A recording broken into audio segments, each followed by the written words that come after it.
What is a quote from a comedian you'll never forget? Every time you clog a toilet, you exceeded someone's expectations. I'm not an adventurous person. I've only ever used one side of a cheese grater, James A. Castor. I'm impulsive, but I'm also quite indecisive. I don't know what I want, but I know that I want it now. Dylan Moran. Cocaine is God's way of saying you make too much money. Robin Williams. I find a duck's opinion of me is very much influenced by whether or not I have bread. Mitch Hedberg. Everybody thinks they're a comedian. Especially in my line of work. Norm Macdonald. This came from his memoir based on a true story, a must-read for Norm fans. My favorite thing about this line is that it was a sort of random throwaway, almost an afterthought, as he was expressing disdain for a doctor who told a joke and got a big laugh from everyone else in the room. And that doctor's joke? It was the moth story. What is it like to have 4 kids? Imagine you are drowning, and then someone hands you a baby. Jim Gaffigan. I've started cooking with wine.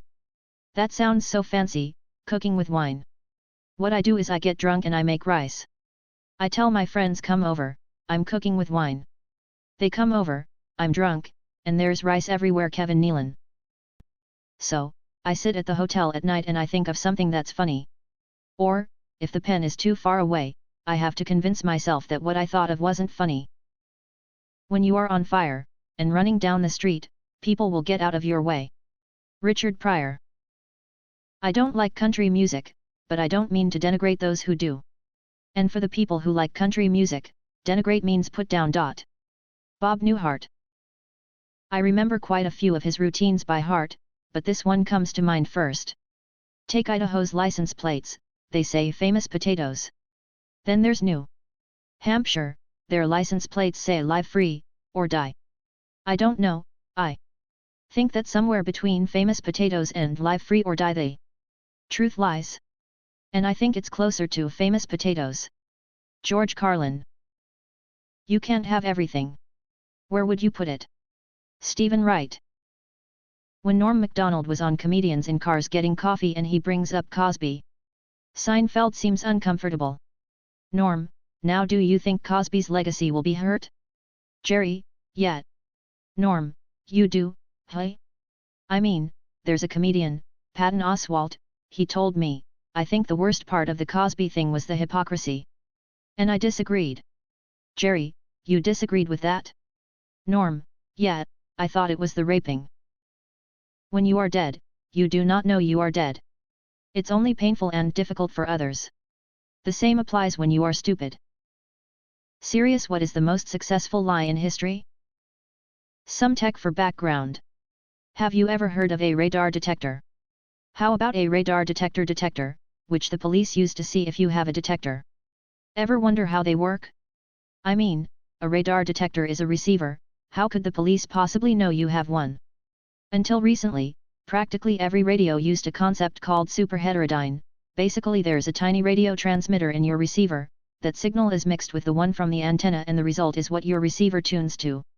It's one of the most important inventions of the 20th century, and you most likely never heard of it. Poor Ed, all he got for his work was jumping out a window to his death. The problem is that sometimes the tiny transmitter is poorly shielded and some of it leaks back out the antenna. If you know what that intermediate frequency is, you can listen for it. The escort radar detectors, which were super popular in the 80s, leaked like a sieve. Presto, radar detectors. Takeaway, if you know what you're looking for, you can actually detect someone else's radio receiver. The setup. In 1942 RAF planes began using VHF radar to look for German submarines leaving port in France at night. All of a sudden they were getting sunk en masse. The Germans were familiar with other British radars working around this frequency and were able to find the new radar's frequency around August. They built a receiver, Medux, which was tuned to this frequency. When a plane using this radar was anywhere in the area, Medux would play a sound into the radio operator's headphones. By October most of the fleet had it and the RAF pilots were returning with stories about how the U-boats would always dive as soon as they turned toward them to attack. But the RAF had prepared for this moment. They knew it was only a matter of time before the Germans found the frequency. Earlier 2 grad students had come up with a new device called the magnetron that produced very strong radio signals from a device the size of a bread box. And the signal was really short, about 10 centimeters, whereas their older radars were 150. So Medics was completely incapable of hearing it, it was tuned way too far from the frequency of the new signal. They rushed the new system into production and the first sets started arriving just in time for the U-boat campaign to start up again in spring when the weather got better. By March it was clear to the Germans something was up. Their boats were getting sunk en masse again, and the ones that escaped attack said there was no warning on their detectors. They tried everything to detect the new signal, but they just couldn't find it. This was because they were missing one extremely important bit of electronics, the crystal detector, and simply couldn't hear the signals no matter how hard they tried. And now the lie. Knowing something was up, U-boats were on high alert all the time. One got lucky and shot down its attacker, and captured the crew. During interrogation they asked why they could no longer detect the radar. The pilot told them they no longer used radar. Instead, he claimed, they had a receiver for Medics and under perfect conditions they could pick it up 90 miles away. They only turned on the radar at the last minute for range measurements so they knew when to drop the depth charges. By that time the U-boat was too busy exploding to notice.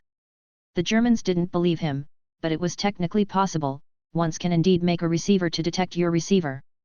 And Medics was known to be leaky, as it was deliberately built quick and cheap from a pre-war French radio set. So they built their own Medics receiver in the lab, and sure enough, they could detect it. So then they put it on a plane and detected one of their boats 60 miles away. Utter panic. Orders were sent out to all boats, turn off Medics. And so not only did the RAF get to keep using their fancy new magnetron radar without the Germans even trying to detect it, but then they turned off their perfectly good Medics detectors and all the RAF planes with the older radar suddenly started working again too. And that is the greatest lie ever. By the end of June, the U-boat fleet was on the bottom of the ocean.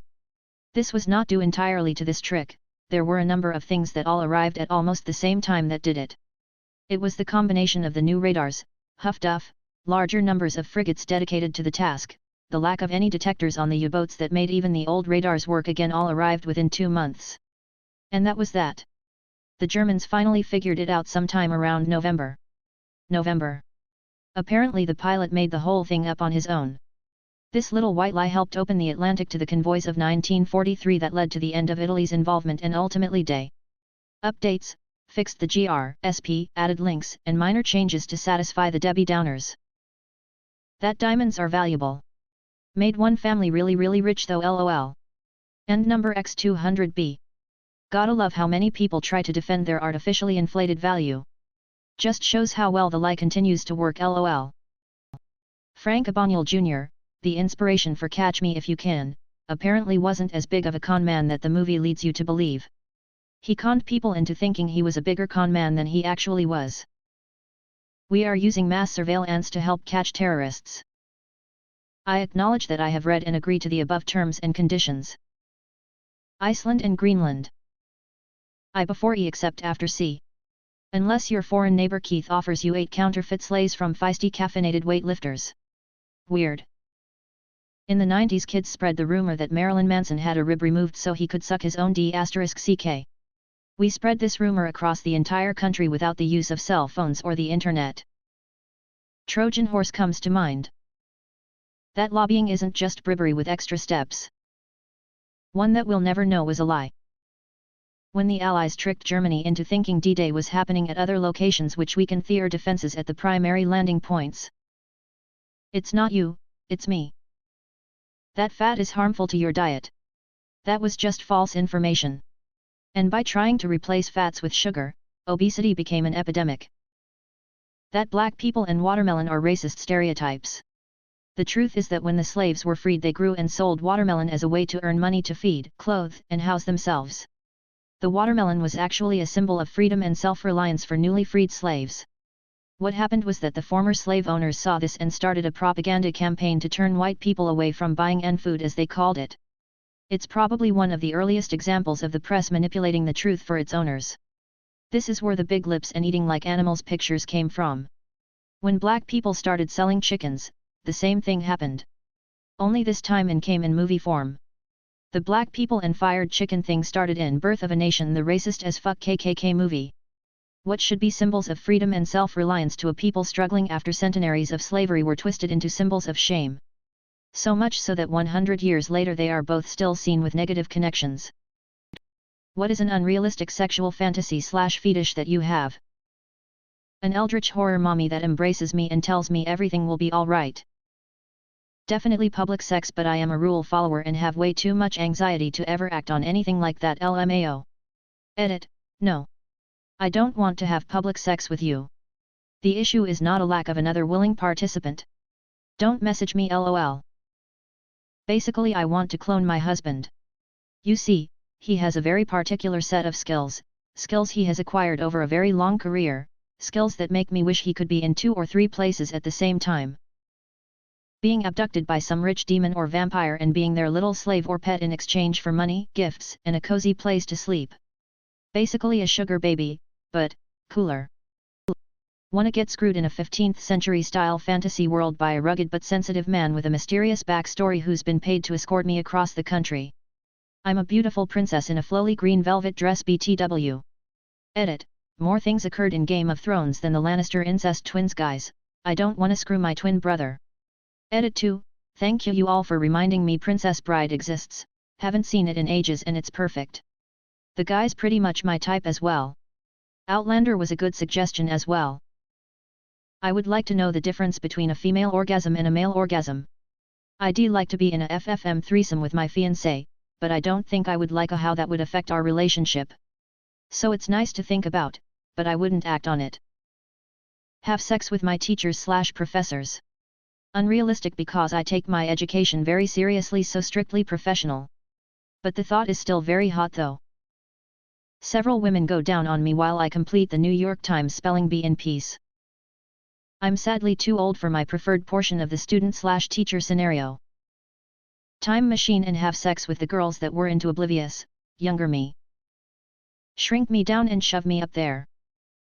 Being massaged all over by several large-breasted women. And they only massage with their boobs. I think this goes back to when I was in college and was a ditzy sorority girl who wasted it on frat guys, even though I look back on my professors who were absolutely brilliant men that now, ugh, I wish I could get with a guy like that. My fantasy at this point would be to still be that college girl with my nerdy, tweety dorky PhD professor. He's in a bow tie, a sweater, a lab coat, something. I have a very specific image where he can't be sexual / suave at all during class, but then he just stammers and gets nervous around me in office hours, and then I seduce him in front of the chalkboard, on his desk, or in the lab, and he turns out to be wildly talented at pleasing me. I know it would be perfection. Getting taken in by a demon / monster of some kind and made to do all sorts of sexual favors in exchange for a decent life. One of the blue gals from Avatar.